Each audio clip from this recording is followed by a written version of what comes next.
राम कृष्ण हरी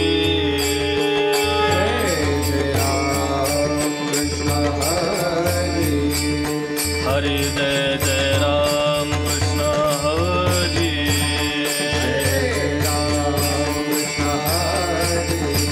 हरि जय जय राम कृष्ण हरि हरि जय जय राम कृष्ण हरि हरि जय जय राम कृष्ण हरि हरि जय जय राम कृष्ण हरि हरि जय जय राम कृष्ण हरि हरि जय जय राम कृष्ण हरि हरि जय जय राम कृष्ण हरि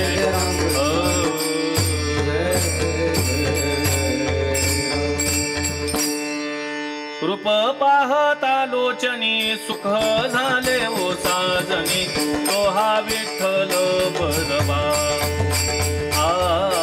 तो हा माधव बरबा रूप पाहता लोचनी सुख झाले ओ साजनी तो हा विठ्ठल बरबा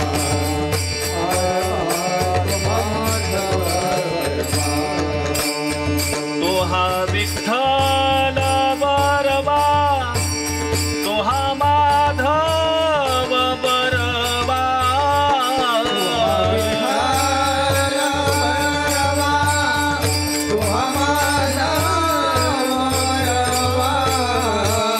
तो हा विठ्ठल बरबा तो हा माधव बरबा तो हा विठ्ठल बरबा तो हा माधव बरबा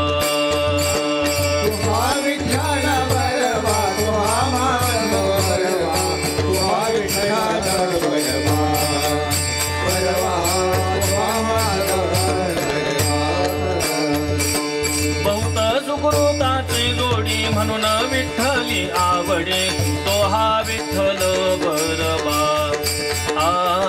तो हा माधव बरबा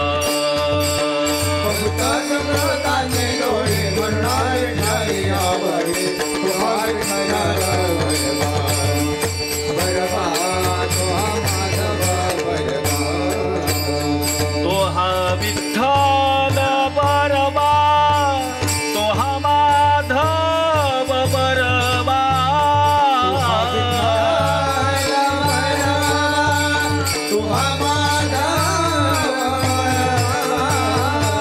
तो हा विठ्ठल बरबा तो हा माधव बरबा तो हा विठ्ठल बरबा तो हा माधव बरबा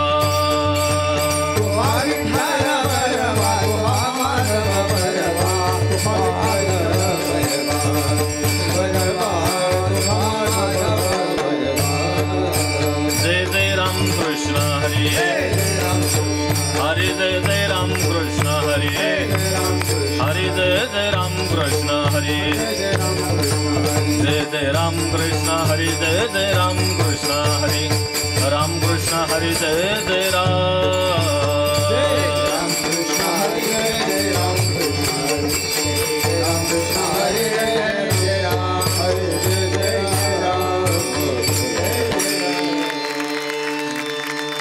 धन्य काळ संत भेटे पायी मिठी पडेल तो पाय मिठे पडेल तो पाय मिठे पडेल तो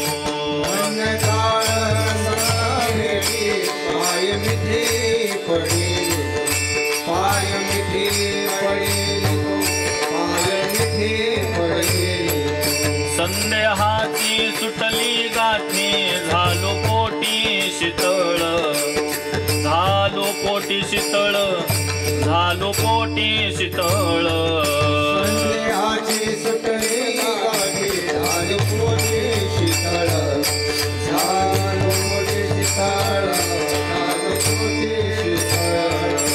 भव नदीचा झाला तारा या उत्तरा प्रसादे या उत्तरा प्रसादे या उत्तरा प्रसादे या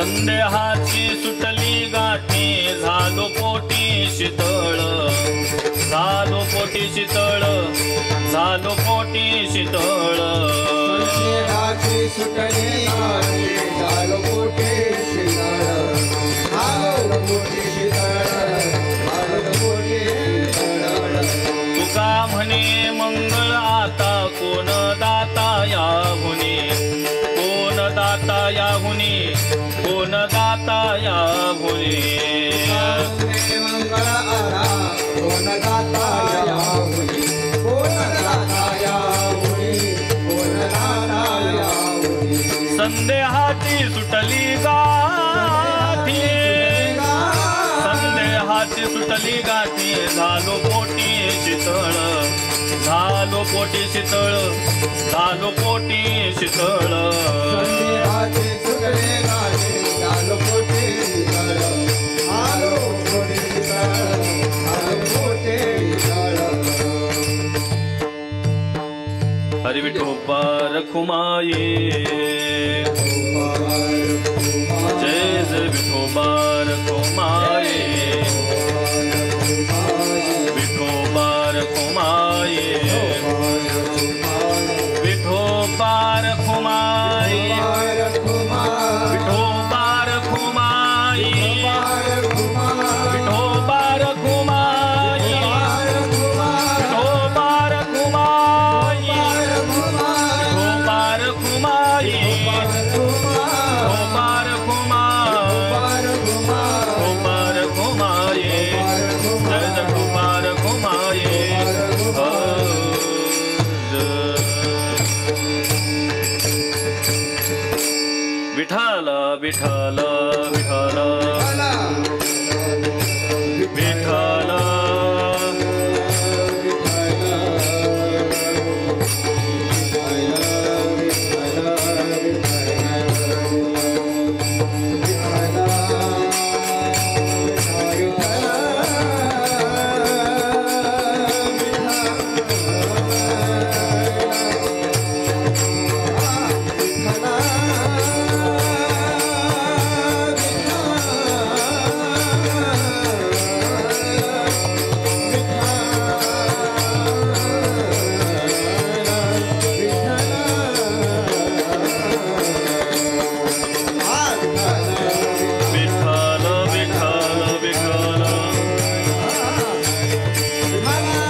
विठ्ठल विठ्ठल विठ्ठल विठ्ठल कुंडलिका वरदा हरी विठ्ठल श्री ज्ञानदेव पंढरीनाथ भगवान की जय माऊली ज्ञानेश्वर महाराज की जय जगद्गुरु तुकाराम महाराज की जय सद्गुरु जोग महाराज की जय संत श्रेष्ठ सोपान काका महाराज की जय विठाल विठाल विठाल विठाल विठाल विठाल विठाल विठाल कुंडलिका वरदा श्री ज्ञानदेव पंढरीनाथ भगवान की माऊली ज्ञानेश्वर महाराज जगद्गुरु तुकाराम महाराज सद्गुरु जोग महाराज की संत श्रेष्ठ सोपान काका महाराज की जय छत्रपती शिवाजी महाराज की विठाला विठाला विठाला विठाला विठाला विठाला विठाला विठाला विठाला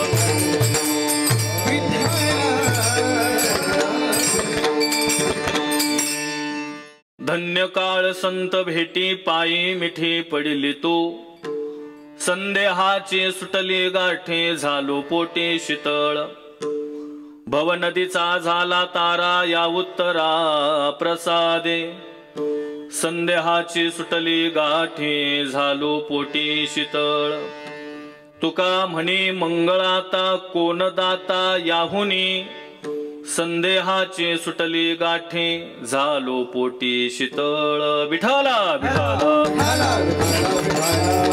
विठाला विठाला विठाला विठाला विठाला समचरण सरोजम सांद्र नीलांबुधावम जगन निहित पाणी मंडनम मंडनानाम तरुण तुलसी माला कंदरम कंजनेत्रम सदय धवलहासं विठ्ठलं चिंतयामि पांडुरंगा करू प्रथम नमन दुसरे चरण संताचिया त्यांच्या कृपादाने कथेचा विस्तारो बाबाजी सद्गुरु दास तुका जयांचे केले स्मरण होय सकळ विद्यांचे अधिकरण तेचे बंधू श्री चरण श्री गुरूंचे ते नमस्कारुनी आता ओम नमो ज्ञानेश्वरा करुणा करा दयाळा तुमचा अनुग्रह लाधलो पावन झालो चराचरी नमो सद्गुरु तुकया ज्ञान दीपा नमो सद्गुरु सच्चिदानंद रूपा नमो सद्गुरु भक्त कल्याण मूर्ती नमो सद्गुरु भास्करा पूर्ण कीर्ती विठाला विठाला विठाला विठाला विठाला विठाला विठाला विठाला विठाला विठाला विठाला धन्य काळ संत भेटी पायी मिठी पडिली तो संदेहाचे सुटले गाठे झालो पोटी शीतळ पांडुरंग परमात्मा यांचे लढीवाळ भक्त श्री संत तुकाराम महाराज यांचा अभंग असून या अभंगामध्ये श्री संत तुकाराम महाराज संतांची भेट झाल्यानंतर माझा काळ धन्यतेला कसा प्राप्त झाला याचं गोड चिंतन या अभंगामध्ये करतायत विठाला विठाला विठाला विठाला विठाला विठाला विठाला विठाला विठाला कीर्तन करत असताना सुंदर असा उपक्रम ही संतांचे विचार प्रत्येकाच्या हृदयापर्यंत प्रत्येकाच्या घराघरात पोचले पाहिजेत ही भूमिका घेऊन सन मराठीच्या माध्यमातून ही सेवा या ठिकाणी आयोजित केलेली आहे अत्यंत गोड नियोजन आहे या धावपळीच्या काळामध्ये जीवन जगत असताना सगळ्यात महत्वाची भूमिका का जीवन जगत असताना आम्ही कोणाच्या संगतीत राहतो ही सगळ्यात महत्वाची भूमिका आहे आज आम्ही हे सगळे टाळकरी मंडळी असतील मृदंगाचार्य महाराज असतील मी असतील याचं एकच कारण आहे दादा आम्ही योग्य वयामध्ये योग्य संतांची संगत केली आणि आमचा काळ धन्यतेला प्राप्त झाला तुमच्या आमच्या आयुष्यामध्ये प्रत्येकाचा काळ धन्यतेला प्राप्त व्हावा असं वाटत असेल तर निश्चितपणाने आम्ही कोणाच्या संगतीमध्ये राहतो याचं कधीतरी चिंतन केलं पाहिजे विठाला विठाला मानवी जीवन जगत असताना आम्ही कोणाचा ना कोणाचा तरी आदर्श घेऊन जीवन जगत असतो सध्याचा तरुण नवयुवक नको त्या हिरोचा आणि नको त्या गुंडाचा आदर्श घेऊन जीवन जगताना पाहतोय पण मला वाटतं नको त्या हिरोचा आणि नको त्या गुंडाचा आदर्श घेऊन आयुष्याची माती करण्यापेक्षा संत विचाराची माती जर त्याच्या कपाळाला लावली ना तर त्याच्या जीवनाचं सोनं झाल्याशिवाय राहणार नाही ताकद संतांच्या संगतीमध्ये आयुष्यामध्ये जीवन जगत असताना दादा चांगल्यांच्या संगतीमध्ये राहा संगती का करायची संग का करायचा आहे त्याच्या मागचं कारण आहे का कीर्तन केली पाहिजेत त्याच्या मागचं एक शास्त्रात कारण असं आलंय कलियुगामध्ये कळत नकळत झालेली पाप जावी असं वाटत असेल तर एकमेव ठिकाणी त्याचं नाव कीर्तन आहे कीर्तन श्रवण केलं पाहिजे कीर्तन ऐकलं पाहिजे कळत नकळत झालेलं पाप जावं असं वाटत असेल तर एकच ठिकाणी त्याचं नाव कीर्तन आहे म्हणून आपलं पाप जावं वाटत असेल तर आम्ही कुठे येऊन बसलं पाहिजे कीर्तनात येऊन बसलं पाहिजे हा कीर्तनात आलं पाहिजे हा पण याचा अर्थ असा करायचा नाही बरं का दिवसभर पाप करायची आणि संध्याकाळची कीर्तन ऐकायची अशी भूमिका डोक्यात घेऊ नका कीर्तन का श्रवण करायची कशा करता श्रवण करायची मी सांगत नाही शास्त्र सांगतंय यत् फलम नास्ति तपसा न योगे न समाधिना तत्फलम लभते सम्यक् कलौ केशव कीर्तनात् सदा सेव्या श्रीमद् भागवती कथा यस्या श्रवण मात्रेण हरिचित्तं समाश्रेत ए मानवा पाप कृतस्तु सर्वदा सदा दुराचार रता विमर्गगा क्रोधाग्नि दग्धा कुटिलाश्च कामिन सप्तो हि यज्ञेन कलौ पुतन्ति ते काय गोड सांगितलंय हो शास्त्रकारांनी आमच्या आयुष्यामध्ये संग करत असताना संतांच्या संगतीत काय यावं कशा करता यावं कीर्तनात काय यावं कशा करता यावं तर आपण कोण आहोत आपण या देहानं काय केलं पाहिजे आणि सगळ्यात महत्वाची भूमिका कीर्तनानं काय होतं या श्लोकाचं ट्रान्सलेशन माझे तुकोबाराय फार गोड करतात जळती दोषाचे डोंगर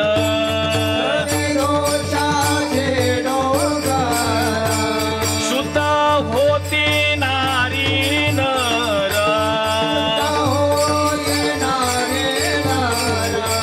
गाती ऐकती सा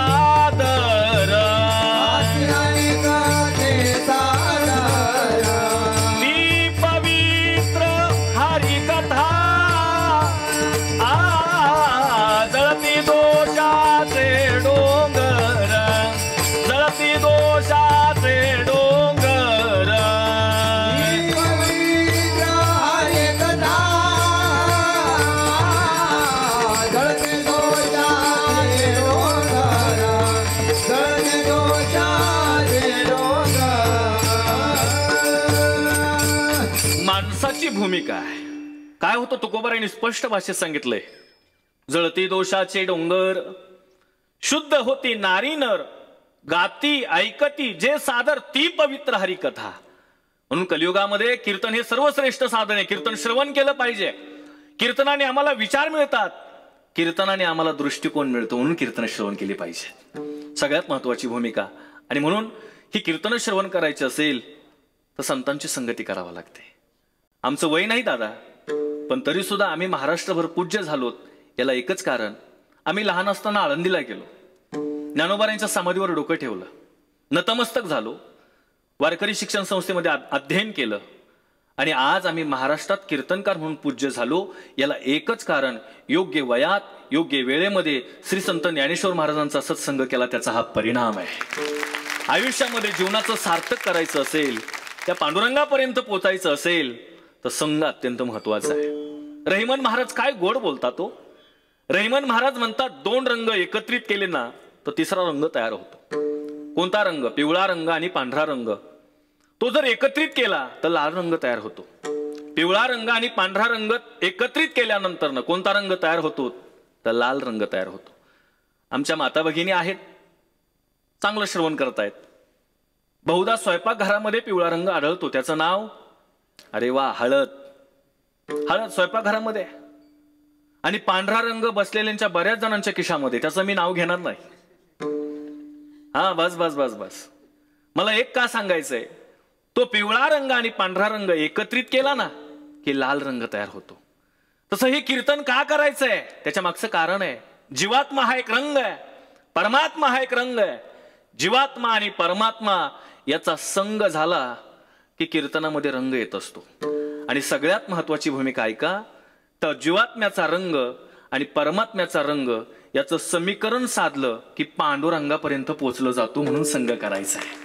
त्या सगळ्या महत्वाच्या भूमिका आपण समजून घेतल्या पाहिजेत. याच्याकरता कीर्तन श्रवण केलं पाहिजे, साधूचा आदर्श घेतला पाहिजे. श्री संत तुकाराम महाराज अभंगामध्ये धन्य काळ संत भेटी सांगतात. महाराज, तुमचा आमचा काळ धन्यतेला जावा असं वाटत असेल, संतांची भेट अत्यंत महत्वाची आहे. ओ महाराज, या जगाचा विचार केला तर हे जग सगळं काळाच्या अधीन आहे. हे तर सगळे बसलेले जे मंडळी आहेत, श्रवण करणारे जे मंडळी आहेत, हे सगळे काळाच्या अधीन आहेत. सगळ्यांना प्रत्येकाला एक ना एक दिवस मरावा लागतंय. अहो, तुकोबारायांचं प्रमाण आहे. तुकोबाराय म्हणतात, काळे खादला अवघा हा आकार, उत्पत्ती संहार घडामोडी. हे सगळं जग दिसतंय ना, हे काळाच्या अधीन आहे. मी कीर्तनामध्ये विनोद करताना असा सहज म्हटलो की या ठिकाणचे जे सगळे लोक आहेत ते एक दिवस मरणार आहेत. या गावातले लोक एक दिवस मरणार आहेत. आणि मी बोलता बोलता बोलल्यानंतर एक आजी कोपऱ्यातून हसू लागली. आजी का हसता? ते म्हटले, महाराज तुम्ही म्हटले या गावातले श्रवण करणारे मंडळी मरणार आहेत. म्हटले, मी या गावातली नाही. तू या गावातली नसली तरी मरावा लागणार आहे. का? कारण हे सगळं जग कशाच्या अधीन आहे? काळाच्या अधीन आहे.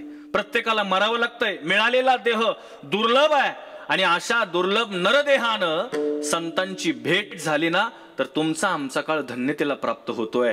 जीवन जगत असताना काळ धन्यतेला प्राप्त व्हावा असं वाटत असेल, संतांची भेट अत्यंत महत्वाची आहे. ओ महाराज, त्या संत भेटीनं नेमकं काय होतंय? महाराज संतांच्या संगतीत गेलं की मनुष्य चिंतन करत असतो. आणि तुकोबारायांची स्पष्ट भाषा आहे. तुकोबाराय सांगतात, तुमचा आमचा काळ चिंतनात घालवला तोच काळ धन्य आहे. महाराजांची भाषा आहे, चिंतने सरे तो धन्य धन्य काळ तेने मंगळ मंगळाचे. मग महाराज हे चिंतन नेमकं करायचंय कधी? काय गोड भाषा आहे हो. चिंतनासी न लगे वेळ सर्व काळ करावे. म्हणजे महाराजांचीच भाषा आहे. याला तुकोबा ज्ञानोबाराय फार गोड बोलतात. काळ वेळ नाम उच्चारिता नाही, दोन्ही पक्ष पाहे उद्धरती, दोन्ही पक्ष पाहे उद्धरती, दोन्ही पक्ष पाहे उद्धरती.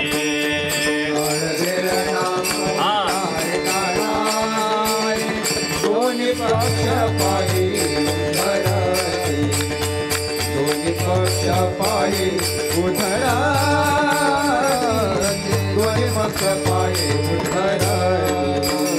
हरी मुखे मना, हरी मुखे मना, हरी मुखे मना,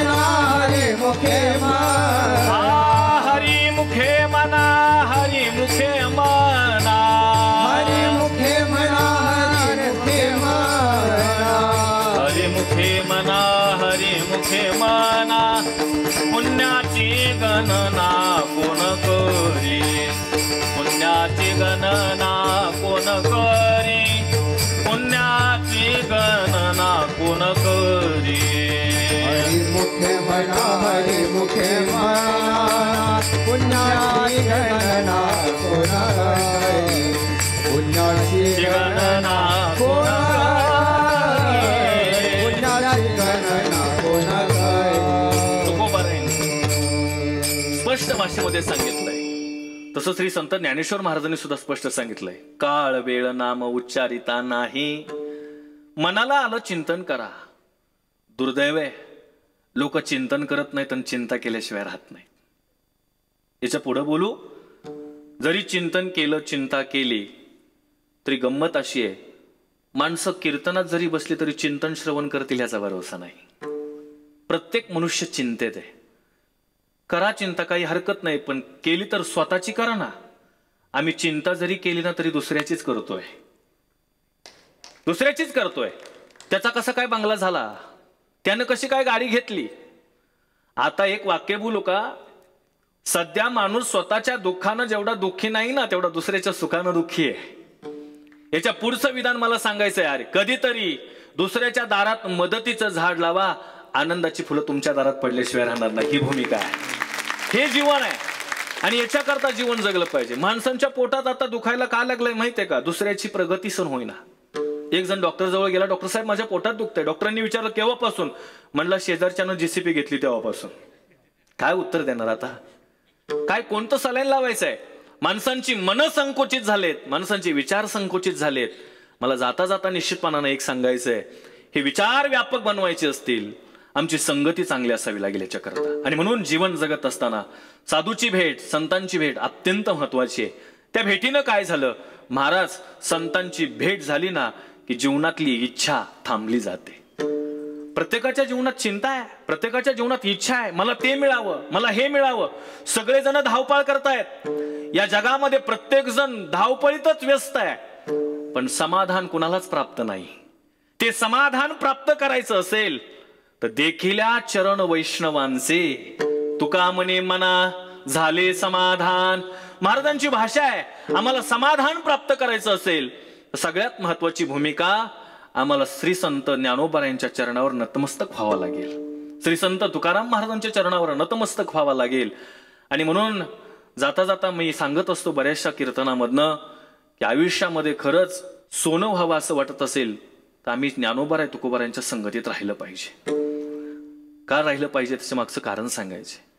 आम्ही चिंतन करतोय, चिंता करतोय, या सगळ्या भूमिका मांडताना प्रत्येक जण चिंतेमध्ये गुंतलाय. मला हे मिळावं, मला ते मिळावं. पण एक सांगू का, याच्यामध्ये समाधान नाही. मिळालेल्या नरदेह सार्थकी लावायचं असेल तर काळ चिंतनात गेला पाहिजे. मी कशा करता आलो, मला काय करायचंय, या देहानं परोपकार करता येतो बरं का देवा. देव द्विज गुरुप्राज्ञे पूजनम शौचमार्जवम ब्रह्मचर्य हिंसाच शारीरम तप उच्यते. महाराजांची भाषा अशी आहे, या देहानं परोपकार काय करता येतोय, तो परोपकार फार गोड आहे. एखादा तहानलेला असेल ना त्याला पाणी पाजा, हा परोपकार आहे. एखादा भुकेलेला असेल ना त्याला अन्न द्या, हा परोपकार आहे. एखादा अनाथ असेल त्याला सनाथ बनवण्याकरता प्रयत्न करा, हा परोपकार आहे. आणि म्हणून हे सगळे विचार येण्याकरता आम्हाला चांगल्यांच्या संगतीत राहावं लागेल. आणि म्हणून जीवन जगत असताना साधूची भेट, संतांची भेट अत्यंत महत्वाची आहे. मला वाटतं परोपकारानं काय होतंय, देव होता येत आहे. तुझं व्हावा हे देव तरी सुलभ हा उपाय, तुका म्हणे फार थोडा तरी परोपकार. काय भाषा आहे महाराजांची. एखाद्या गावामध्ये जर एखादा श्रीमंत सावकार राहत असेल आणि तो श्रीमंत सावकार वैष्णवी देवीला निघालाय, त्या श्रीमंत सावकाराकडे एखादा गरीब शेतकरी गेला, सावकार साहेब नका वैष्णवी देवीला जाऊ, माझ्या एकुलत्या एका मुलीचं लग्न आहे, वैष्णवी देवीला जो खर्च करताय ना तेवढं माझ्या मुलीचं कन्यादान करा. मला वाटतं त्या श्रीमंत सावकारानं वैष्णवी देवीला न जाता त्या गरीब असणाऱ्या शेतकऱ्याच्या मुलीचं कन्यादान केलं पाहिजे. पण बारीक आहे का, कन्यादान करत असताना त्यांनी असं म्हटलं नाही पाहिजे मी कन्यादान करतो पण येताना तेवढा जमिनीचा 7-12 घेऊन ये. असं जर तो वाक्य काढत असेल तर समजायचं तो महाराष्ट्रातला नाही, ज्ञानोबा तुकोबा यांच्या विचाराचा नाही. आणि मला या व्यासपीठावरनं सांगायचंय, महाराज त्या गरीब असणाऱ्या शेतकऱ्याच्या मुलीचं जर त्या श्रीमंतानं कन्यादान केलं ना, त्याला वैष्णवी देवीला जायची गरज नाही, त्या गरीब असणाऱ्या शेतकऱ्याच्या मुलीचं कन्यादान केलं तर वैष्णवदेवी त्याच्या घरी आल्याशिवाय राहणार नाही. ताकद परोपकारातली आहे. ही भूमिका जगण्यातली आहे दादानं. म्हणून थोडंसं जगा पण चांगलं जगा, थोडं बोला पण चांगलं बोला. माणूस मेल्यानंतरनं 50 वर्ष जगावं असं वाटत असेल तर दादा तुमचं बोलणं चांगलं पाहिजे, बोलणं चांगलं पाहिजे. अरे 5,500 वर्ष झाले तरी आजही गीता आहे. 750 वर्ष होऊन गेले तरी आजही ज्ञानेश्वरी शिल्लक आहे. आजही तुकाराम महाराजांची गाथा शिल्लक आहे. कशामुळं? कारण ते जे बोललेत ना ते परोपकारातलं बोलणं आहे. ते बोलले ना ते तुमच्या आमच्या हिताचं बोलणं आहे. आणि म्हणून जीवन जगत असताना या सगळ्या गोष्टी कळाव्या असं वाटत असेल तर कधीतरी माणसानं चिंतन केलं पाहिजे. का चिंतन केलं पाहिजे हो महाराज? कसं करता? तुमचा आमचा काळ धन्यतेला जावं याच्याकरिता. महाराजांची भाषा फार गोड आहे. काळ सारावा चिंतने, काळ सारावा चिंतने, एकांतवासी गंगा स्नाने, एकांतवासी गंगा स्नाने, आ देवाच्या पूजने, आ देवाच्या पूजने, प्रदक्षिणा तुळसेच्या, प्रदक्षिणा तुळसेच्या, प्रदक्षिणा तुळशीच्या, प्रदक्षिणा तुळशीच्या. काळ सारावा चिंतने, एकांतवासी गंगाने, देवाचे पूजन, प्रदक्षिणा तुळशीच्या. काळ सारावा चिंतने, एकांतवासी गंगाने, देवाच्या पूजने, प्रदक्षिणा तुळशीच्या. महाराजांनी स्पष्ट सांगितलंय काळ चिंतनात गेला पाहिजे. काळ सारावा चिंतने, एकांतवासी गंगा स्नाने, देवाच्या पूजने, प्रदक्षिणा तुळशीच्या. युक्त आहार विहार, नेम इंद्रियाचे सार, नसावे बासर निद्रा बहुभाषण. हे सगळं कळायचं असेल तर संतांची भेट महत्वाची आहे. मिळालेल्या देहानं आपल्याबरोबर जर काय येत असेल तर ते फक्त भजनच आहे. प्रत्येकाला मारावं लागते. कबीरदास महाराज काय गोड बोललेत. काया नगर का सौदागर, तुझे अपने वतन को जाना है. माँ कहे बेटा मेरा है, बाप कहे बेटा मेरा है. ना माँ का ना बाप का, ये तो जन्म देने का नाता है. काया नगर का सौदागर. मला सांगायचंय का, या जगात कोणी कोणाचं नाही दादा. चिंतन करा, मी कोण आहे, मी कसं करता आलो, मला काय केलं पाहिजे. कारण सध्याची परिस्थिती आहे. मुलांना जरूर शिकवा दादा, खरंच मुलांना लायक बनवा. मुलगा परदेशामध्ये गेला पाहिजे, खरंच गेला पाहिजे. मुलांना लायक बनवा. पण एका लेखकाने इतकं गोड लिहिलंय, मुलांना लायक जरूर बनवा पण इतकेही लायक बनवू नका की ते आपल्या आई वडिलांना नालायक ठरवतील. सध्याची परिस्थिती बरं का. अरे मार्केट यार्डला हमाल करणारा माणूस मुलाला घडवतोय, शिकवतोय, परदेशामध्ये पाठवतोय आणि आपला विषय चाललाय काळ. प्रत्येकाला मरावं लागतंय.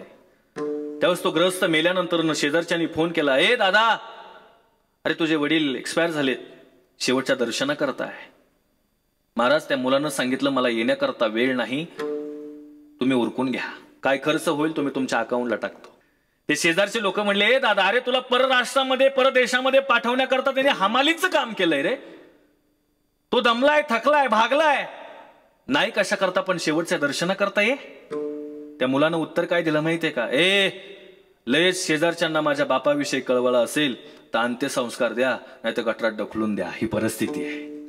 मला का सांगायचंय, या जगात कोणी कोणाचं नाहीये. कबीरदास महाराज सांगतात, मरावं लागतंय प्रत्येकाला, या जगात कोणी कोणाचं नाही. काया नगर का सौदागर, तुझे अपने वतन को जाना है. कबीरदास महाराज सांगतात नेमकी भूमिका काय. कबीर कहे कमाल मेरा है, कमाल कहे कबीर मेरा है. ना कबीर कमाल का, ना कमाल कबीर का, ये तो हरि भजन गाने का नाता है काया नगर का सौदागर. जीवन जगत असताना महाराज स्पष्ट भाषेमध्ये सांगतायत कोणी कोणाचं नाही. हे जीवन जगत असताना फक्त चिंतन आणि भजनच आपल्या बरोबर येणार आहे. म्हणून जीवन जगत असताना आम्ही आपला काळ चिंतनात घालवला पाहिजे. पण दुर्दैव आहे लोक चिंता करतात, चिंतन करत नाहीत. आणि प्रापंचिक जीवनात मला मिळावं ही प्रत्येकाची चिंता आहे. प्रपंचात कितीही वस्तू मिळाल्या महाराज तरी चिंता वाढत असते. आणि परमार्थात फक्त एक देव मिळाला ना की चिंता थांबली जाते. याच्याकरता परमार्थ आहे. एक मनुष्य डोंगर खणत होता. सोन्याचा पुतळा त्याला सापडला. आनंद झाला पाहिजे होता का नाही? त्याला आनंद झाला नाही. डोक्याला हात लावून बसला घरी येऊन. गावातले लोक त्याला भेटायला गेले. अरे सोन्याचा पुतळा सापडलाय, इथं सोनं म्हणजे 1 ग्रॅम आणि जीवाला आराम. तुला अख्खा पुतळा सापडलाय तरी तू दुःखी आहेस. का दुःखी आहे? त्यावेळेस त्या माणसानं त्या लोकांना पुतळ्याजवळ नेलं. पुतळा स्वच्छ पुसला. त्या पुतळ्याच्या खाली असं लिहिलं होतं, हा सोन्याचा 10व्या क्रमांकाचा पुतळा आहे. लोक म्हटले झालं काय? तो म्हटलं याच्या आधीचे 9 कुठे गेले? म्हणजे मला भूमिका काय मांडायची वारी काय का? पुतळा सोन्याचा मिळालाय पण इच्छा वाढली आहे. तसं प्रापंचिक जीवनात कितीही मिळालं तरी माणसाची इच्छा थांबली जात नाही, इच्छा वाढली जाते. पण त्याच्या विरुद्ध मला बोलायचंय, परमार्थात एक देव मिळाला ना, एक देव, तरी इच्छा थांबली जाते. तुमच्या आमच्या जीवनामध्ये बी इच्छा आहे, तुमच्या आमच्या जीवनामध्ये बी चिंता आहे. अहो तुमच्या आमच्या जीवनात चिंता नाही, सगळ्यांच्याच जीवनात चिंता आहे. संतांच्या जीवनामध्ये सुद्धा चिंता. हे माझं प्रमाण नाही, तुकोबारायांचं प्रमाण आहे. तुका म्हणे चिंता वाटे, तुका म्हणे चिंता वाटे, कोण भेटे सांगे सा, कोण भेटे सांगे सा,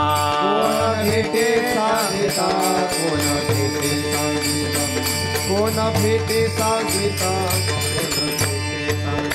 तुका म्हणे चिंता वाटे, कोण भेटे सांगता, कोण भेटे सांगता, कोण भेटे सांगता. तुका म्हणे चिंता वाटे, कोण भेटे सांगे सा, कोण भेटे सांगता, कोण भेटे सांगता.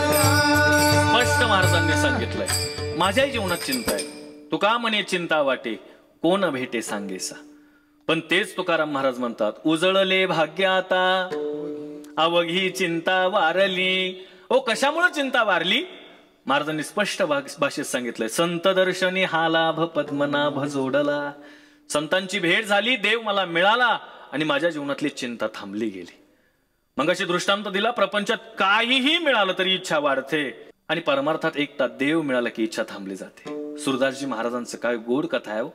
अंध आहेत सुरदास महाराज, दिसत नाही डोळ्यानं, पण गोड भजन करतायत. श्रीकृष्ण गोविंद हरे मुरारी, हे नाथ नारायण वासुदेव, हे नाथ नारायण वासुदेव, हे नाथ नारायण वासुदेव. देव प्रसन्न झाले. सुरदासजी मागा काहीतरी. सुरदास महाराज म्हणले, तुझं गोड भजन माझ्या कंठात आहे, मला बाकीचं काहीच नको. फार गोड बरं विषय. एखादा ज्ञानी आहे, कीर्तनकार आहे, उत्तम गाणारा आहे, समाज प्रबोधन करतोय, समाज सेवा करतोय, पण माझे माऊली सांगतात त्याच्या कंठामध्ये राम आणि कृष्णाचं भजन नसेल तर त्याचा कंठ व्यर्थ आहे, त्याचं जीवन व्यर्थ आहे. तुमच्या माता भगिनी बसलेत, गळ्यामध्ये सगळे अलंकार आहेत, पण एक मंगळसूत्र नसेल तर त्यांच्या गळ्याला शोभा नाही. सौभाग्यवती स्त्रीचं लेणं काय असेल तर मंगळसूत्र आहे. बाकीचे सगळे अलंकार आहेत, पण एक मंगळसूत्र नसेल तर त्यांच्या गळ्याला शोभा आहे का? नाही. त्यांचं जीवन व्यर्थ आहे, त्यांचा गळा व्यर्थ आहे. तसा हा उत्तम कीर्तन करतोय, गायन करतोय, पण कंठामध्ये जर राम आणि कृष्णाचं भजन नसेल तर त्याचा गळा सुद्धा व्यर्थ आहे. विष्णुविना जप व्यर्थ त्याचे ज्ञान, राम कृष्ण म्हणी नाही जाचे. सुरदास महाराज म्हटले, तेव्हा देण्याकरता तुझ्याजवळ भरपूर आहे, मला देशील तू, पण मला काही नको. का? तुझं नाम माझ्या कंठामध्ये. बारीक ऐका बरं का, माझं चिंता या विषयावर शे चाललाय. अरे बाबा काहीतरी बघ, काहीतरी माग, नको मला देवा, तुझं भजन बास, बाकी काही नको. शेवटी देवच तो.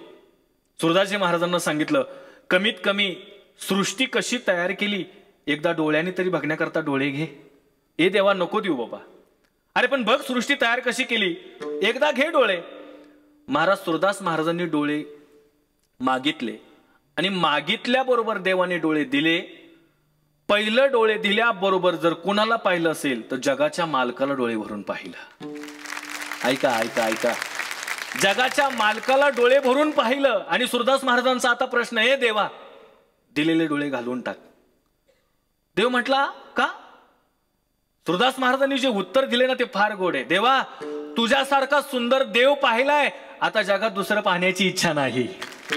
काय मागणं आहे हो, काय जगणं आहे, मला का सांगाय. हे सुरदास महाराजांचं जे भजन आहे कधीतरी आम्ही आत्मसात केलं पाहिजे. त्यांनी काय केलंय, फक्त चिंतन केलंय. आणि म्हणून जीवन जगत असताना तुमचा आमचा काळ धन्यतेला जावं असं वाटत असेल तर महाराजांनी स्पष्ट भाषेत सांगितलंय चिंतन केलं पाहिजे. आणि ते चिंतन मुखात येण्याकरता संतांची भेट महत्वाची आहे. प्रत्येकाच्या जीवनात चिंता आहे ना देवा, तशी माझ्या तुकोबारायांच्या जीवनात सुद्धा चिंता होती. तुकोबाराय प्रत्येकाला विचारतायत, भेटी लागी पंढरीनाथा, भेटी लागी पंढरीनाथा,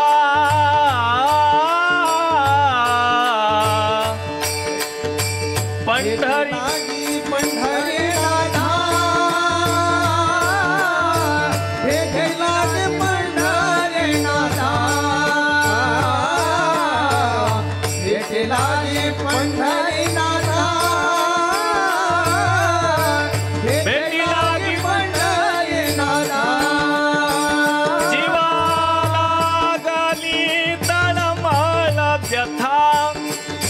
प्रत्येक जणाला विचारतायत माझा देव मला कधी भेटेल, माझे संत मला कधी भेटतील, पुसावेसी ह्याची वाटे, जो जे भेटे तयासी. तुमच्या आमच्या अंतःकरणामध्ये सुद्धा ही भावना आली पाहिजे हो. मिळालेल्या नरदेहानं कधी मला देवाची भेट होतीये, कधी संतांची भेट होतीये. महाराज श्री संत तुकाराम महाराज जसं प्रत्येक व्यक्तीला विचारतायत ना, तसे माझे ज्ञानोबाराय घरावर बसणाऱ्या कावळ्याला विचारतायत, हे कावळ्या अरे कावकाव करू नको, माझा देव माझ्या भेटीसाठी कधी येईल याचा शुभ शकून सांग. पहिल तो गे काऊ कोकता आहे, शकून गे माये सांगत आहे, उड उड रे काऊ तुझे सोन्यानी मढवीन पाऊ. मला एकच मुद्दा मांडायचा आहे. सगळ्या संतांनी आपल्या उद्धाराकरता देवाची प्रार्थना केली, विनवणी केली आहे, कायमी उद्धार पावेन, कायमी उद्धार पावेन, काय कृपा करीन नारायण, काय कृपा करीन नारायण, आईसे तुम्ही सांगा संत जन, आईसे तुम्ही सांगा संत जन, करा समाधान चित्त माझे, काय खंड येईल कर्मा, काय खंड येईल कर्मा, समाधान चित्त माझे, काय खंड येईल कर्मा, काय खंड येईल कर्मा. म्हणून जीवन सार्थकी करायचं असेल तर संतांची भेट. श्री संत तुकोबारायांना एकाने ग्रस्ताने प्रश्न केला, ओ महाराज अत्यंत प्रतिकूल असणारा काळ पण तुम्ही धन्यतेला प्राप्त केला, कशामुळे झाला हो? महाराजांनी स्पष्ट उत्तर दिलं, योग्य वेळेत मला संतांची भेट झाली आणि माझा काळ धन्यतेला प्राप्त झाला. अभंगाचं पहिलं चरण.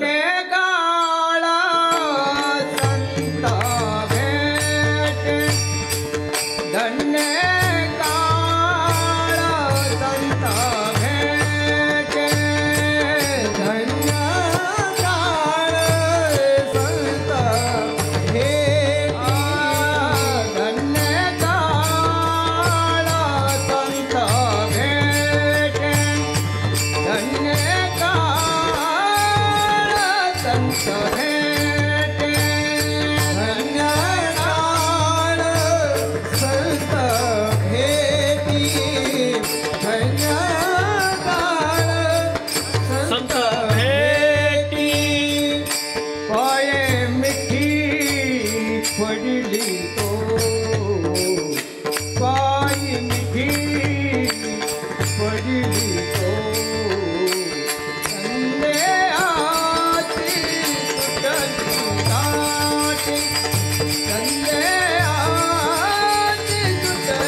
काठी संदेहाची सुटली काठी